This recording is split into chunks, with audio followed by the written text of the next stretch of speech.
Yeah. My mama, that was like literally my best friend. She never grew me up as a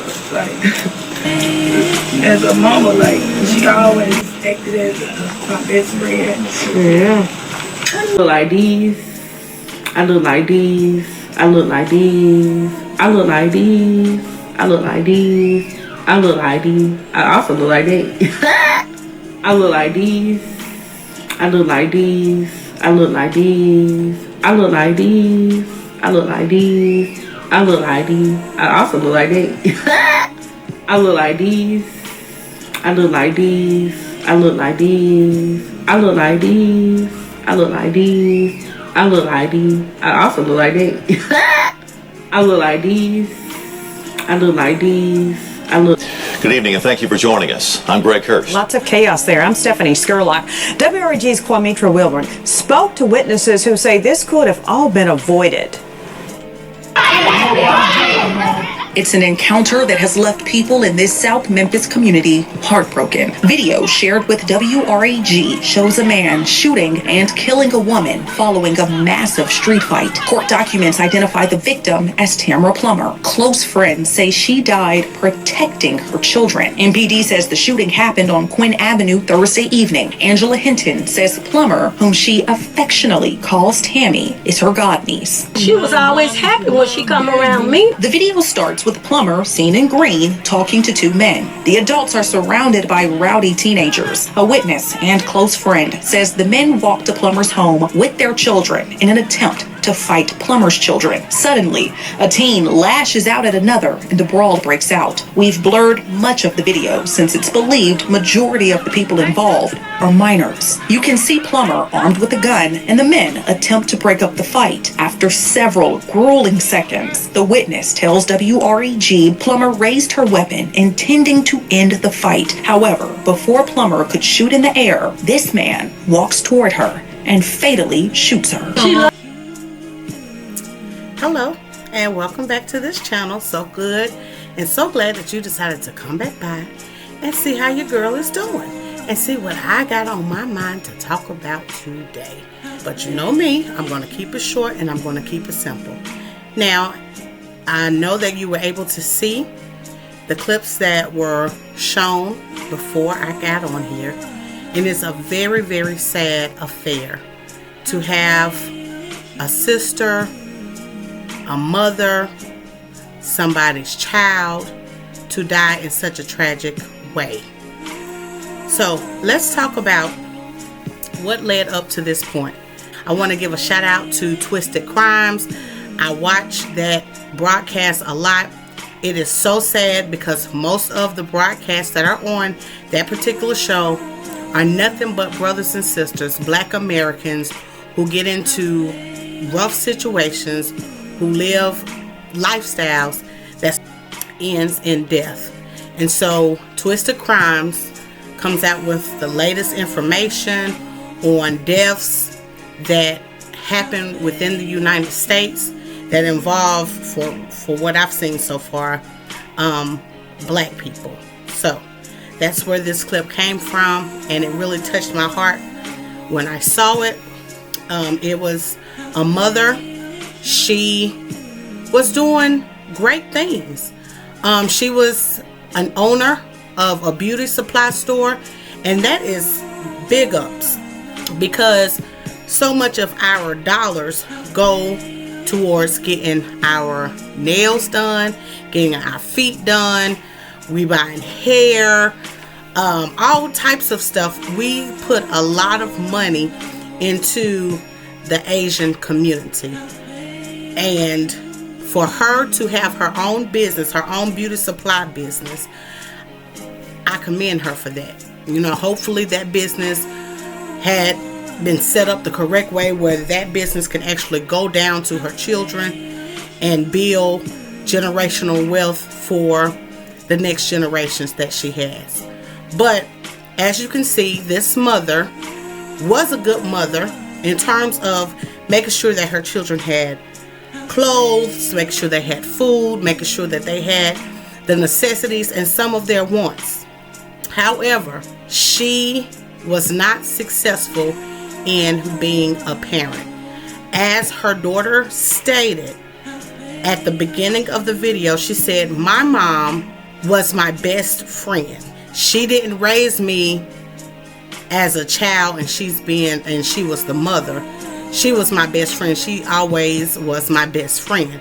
And the part that I cut out, someone in the background stated, yeah, you couldn't say anything to her children, which is problem number one, because I've said in my previous video that it takes a village to raise a kid. And if I see something that may harm your child, I should be able to have the right to say something to you or to the child to keep that child safe from harm and from danger. But that's not the society that we're living in today. You can't say anything to children within your community without the parents getting offended. And we need to really revisit that, because everybody needs somebody, especially when you are a single parent, when you don't have father in the household. This particular lady, may God rest her soul, she had 4 children that she was raising on her own, and it appears that she raised her children as her friends and not as a parent. What we have to understand is that so many of our sons are getting killed, whether it's getting killed in the streets or getting killed by police officers. So many of our daughters are turning tricks in the street just to get what they can't get from mom at home. So they're twerking, they're selling their bodies. It's just so much going on within our community that we really need to address it. I cannot be my daughter's friend right now. That's not my job.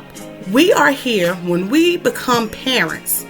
That's one of the biggest roles, or if not the biggest roles, that we could ever have, is to be responsible for another life, to take responsibility and accountability for your role. And that role is not to be your child's friend. You'll have time for that. But first, get them to the finish line. There's a song by Bilal, that's my boy, I love him. But he said, "I hope to see 25. The name of the song is called Sometimes. And he said, I hope to see 25 because so many of our young people are dying because the parents aren't there to say yay or nay. If you remember Boys in the Hood, I forgot characters. I'm bad with names, but I forgot the character. But Lawrence Fishburne, his son, the guy who played radio, he taught his son. When the mother saw that it was a little bit too much for her to handle raising the son, she took him to his father and he taught him invaluable lessons about life and about the streets. They lived in the hood. He was subjected to hood activities, yet his father instilled in him certain values and certain truths, to where one night when they were getting ready to go and shoot up this other gang, he said, "Let me out the car." His father sitting at home meditating, knowing what's going down. He's sitting at home playing with the silver balls, meditating, to the point where his son said, "Let me out the car." His father didn't have to be there to tell him to get out the car. Those lessons that he instilled in him, his conscience, his spirit man, had him to get out of the car. But when we are trying to be our children's friends and they lack discipline, there should be no way in the world that mother should have allowed her children to fight another group of children. That's self-hate. If parents can't get together and talk it out, if the children are unable to resolve the issue amongst themselves, then it's time for the parents to get involved. And the parents got to have enough act right and enough common sense to go at it in an unbiased manner, to say, let's resolve this as adults. But the problem is, A lot of these adults, so-called adults, aren't adulting. You act worse than the children. You ready to tear the club up. What you say? What you say? That mother should have never had a gun on the site. What? And I hate with everything within my being that sister is not here today. That she took her last breaths in a situation like that. Did she? I don't know. Did she have time to say, Lord, please forgive me for my sins? I'm going out in the worst way possible.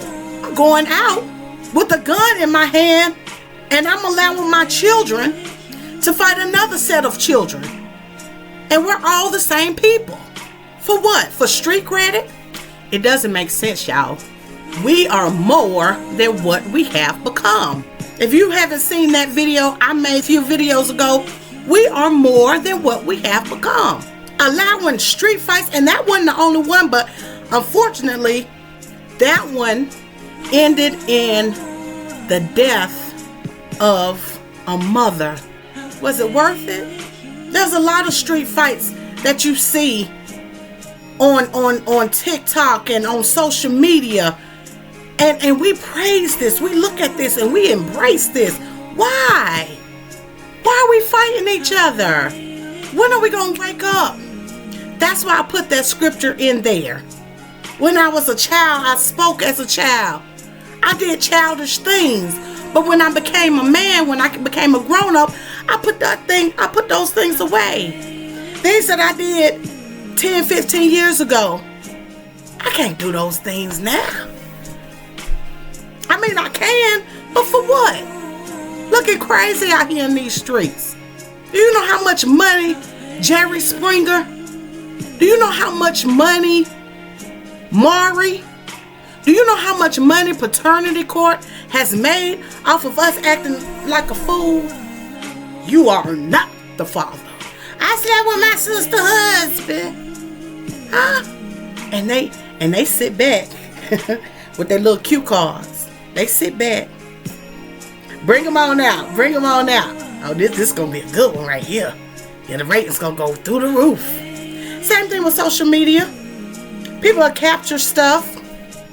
Oh, we're going to make this go viral. Yeah, we're going to make this go viral. Because we feed off negativity. And we got to change that. Because the generations are getting worse and worse. Each generation is getting worse and worse. And if you don't see that, then I suggest you open up your eyes. We are more than what we have become. The sister had her own beauty supply store. That's great. Circulating the money within our community. That's great. And you lost that because you failed to teach your children. You failed to become the woman that you were created to be. I look like this. No, I look like this. Oh, and I look like this. And I look like this. And then one of them, she got her butt tooted out. That's a mother. Now, I'm not saying just because you're a mama, you old and you dried up. I'm not saying that. But understand that you're a mother. You're representing your child. You're being an example for your child, for your children. You can't be out here doing everything that they're doing. You need to be trying to teach them against that stuff because they're more than that. Talk to me, somebody. We are more than what we have become. And if we like all this negativity, if we feed off all this negative energy, are we surprised that the world is the way that it is? When we're being programmed, the Jerry Springers and the Maurys and the paternity court, and we're seeing these characters that actually live their life like this, and you see the couples or you see the people in paternity court, and they arguing amongst each other, then they bring the mothers out and you see why the kids are the way that they are, and now they done brought some more life into the world. How you think that child gonna turn out? Huh? We are more than what we have become. May the Most High bless that sister, and may the Most High bless her children. And I pray that they come out of this negativity, that they build a better future for the next generation. Life is too precious, y'all. We're not promised the next moment. We're not promised the next second. And it behooves you to live your very best. And if you don't know what that looks like, if nobody was ever in your life to teach you right from wrong, to show you the way, try Jesus.